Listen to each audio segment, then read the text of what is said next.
record spur of the moment. So, you know, if it seems like, you know, this was just kind of thrown together last second, it's because it was. But, hey, we have B4B. And the thing about that is, you know, we got all these weapons and everything. This is just a quick overview. This is just looking at what weapons seem to be available in the game. So it seems like we have spike, baseball bat, axe, machete, hatchet, TAC-9. We've got a Belgian double barrel.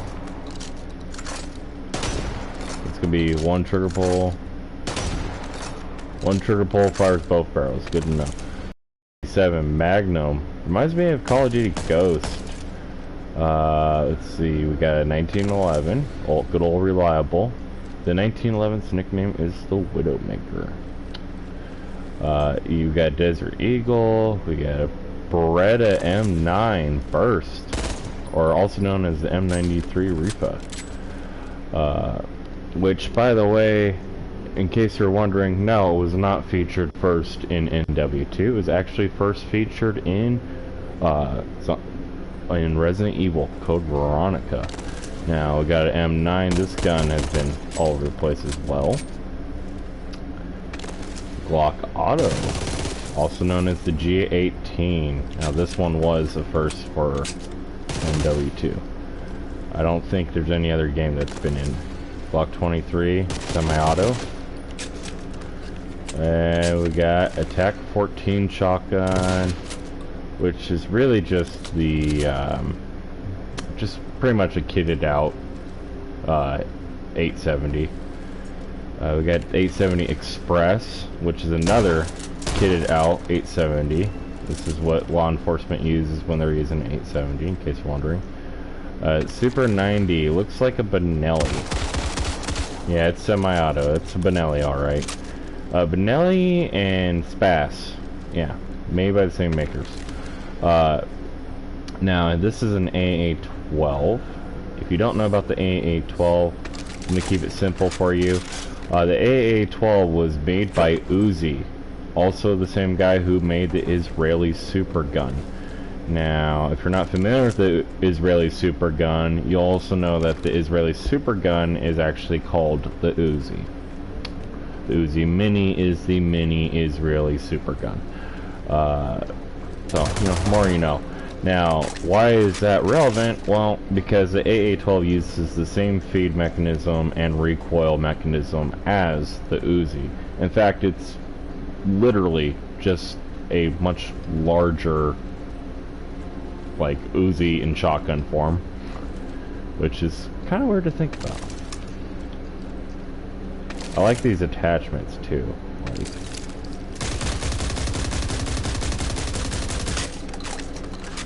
so let's see, we got the M249 saw. I don't know why I can't say that right. We got the RPK.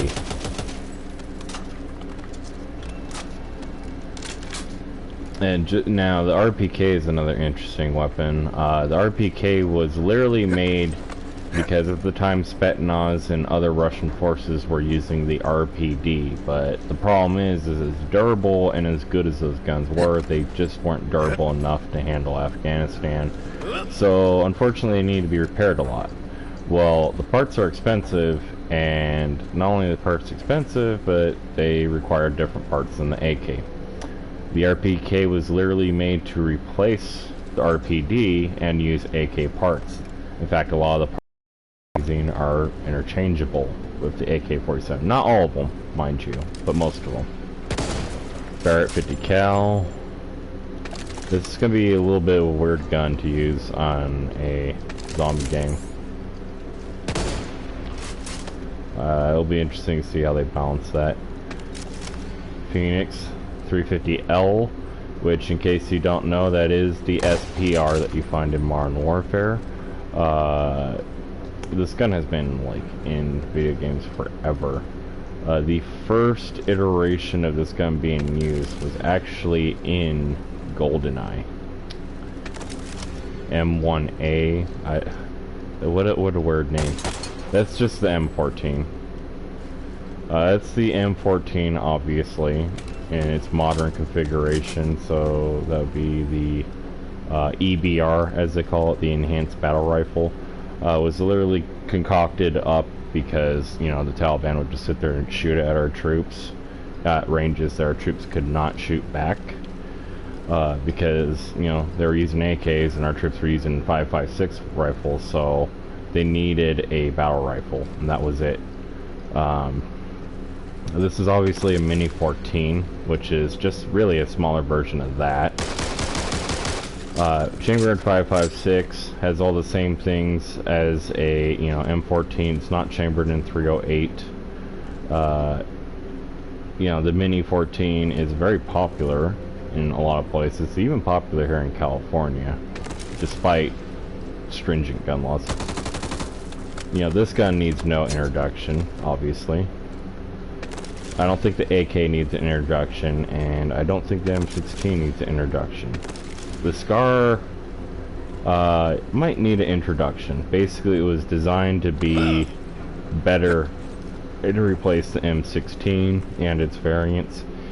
It actually does do all those things. The only problem is quite simply it doesn't do it well enough. When you got a rifle that costs, you know, $4,000 or $5,000 more than the M16, but is only marginally better, it's just not good enough. You guys spent a lot of money trying to get a gun that would replace the M16. Still hasn't happened yet. A12 Benelli. I think I went. Oh wait, we got UMP45, which is also very nice. MP5, of course, and Chris Vector. Oh, and then of course the Uzi.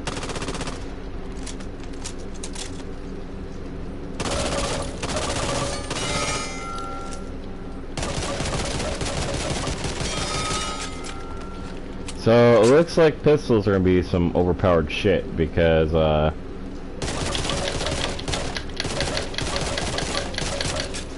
don't think there's a cap limit on that.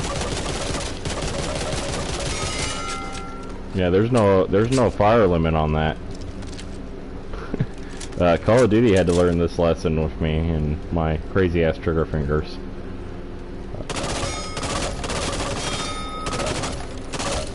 Up and to the right with the Uzi, okay. So the gunplay's very nice and consistent. There is a little bit of a delay between when the Uzi actually fires around and when you pull the trigger. That's a nice little attention to detail, because that's just how the Uzi works. Chris Vector has virtually no recoil and an extreme fire rate. That's intentional. MP5. Also very little recoil. I could probably pull that if I really want to. A lot of side-to-side bounce, which is a little weird to think about. UMP45, this was a gun that was chambered in 45 and was literally marketed to be a direct blowback rather than a roller delayed blowback like the MP5 is. It was meant to be cheaper to manufacture, but it was also meant to appeal to the Russian firearms market. Less recoil than the MP5, which is incorrect. But, you know, that's not really a problem. I always liked the MP45. The UMP45 did not succeed on the market because, well, you shouldn't try to market a 45 ACP, you know, gun to the Russians. It doesn't work. I don't know why they didn't think of that. Now, considering this is a zombie game, it's player versus environment, it should be reasonable that they have a realistic range for shotguns, and not an unrealistic range like they do for, you know, Call of Duty.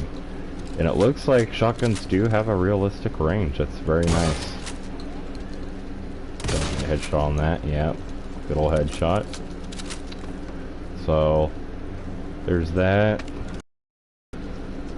I have a feeling people are gonna really gravitate towards shotguns in the beginning. Just because there is realistic range. That reload is reasonable too. And of course, you know... Ooh. There we go. Let's see. Of course, the other thing too is that is like a mainstay of the whatchamacallit, the Left 4 Dead series is shotguns and their ability to be reloaded quickly and to also kill effectively.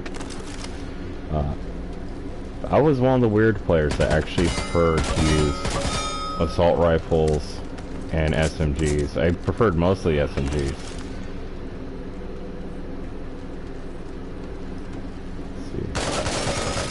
I love the sights on these. I'm not going to go too much further. I'm not going to go into every single gun.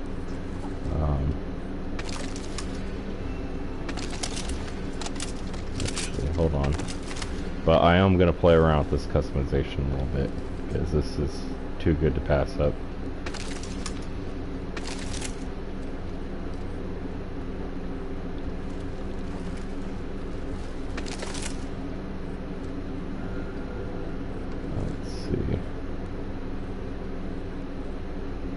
Compensator, what is that? Fast P mag, fast HP mag, extended AP mag, extended.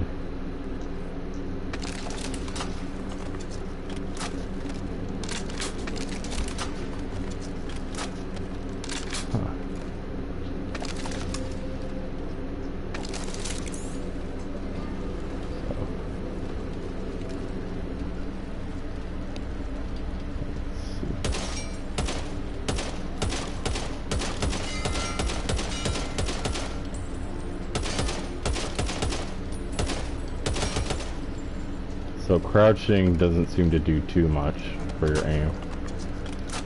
Let's see about going prone. Can I even go prone? No, I can't. That's a little unfortunate that you can't go prone. I do like the fact that you can, though, that you can crouch and you can aim down sights. Crouch is still important.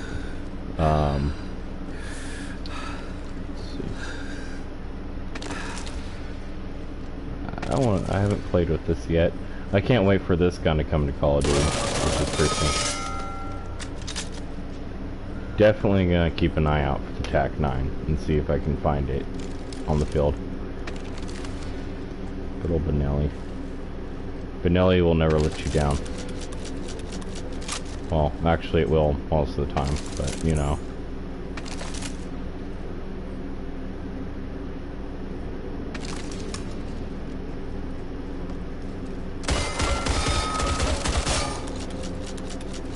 You know, there's actually a really cheap Benelli on the market right now that's California compliant, and most people don't want to get it, which I think is hilarious. Heard you're making quite a name for yourself.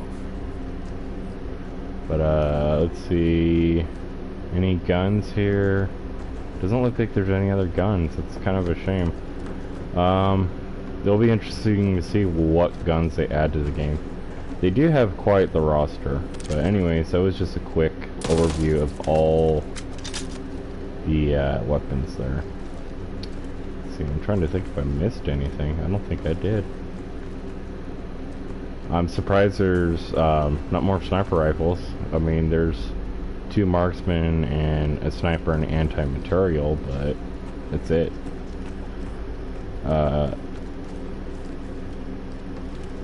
Do like the shotguns in this game, but I really wish they had given us a lever action. Hopefully I'll come soon. Oh, I didn't go over these though. Huh. So nothing for the grenades. Take this! So you have to press the fire button in order to use grenades. Pulling R1 actually just swaps to them. I don't know if I like that. kind of think I don't like that. Fire in the hole! Alright, well, I'm gonna actually get into playing the game.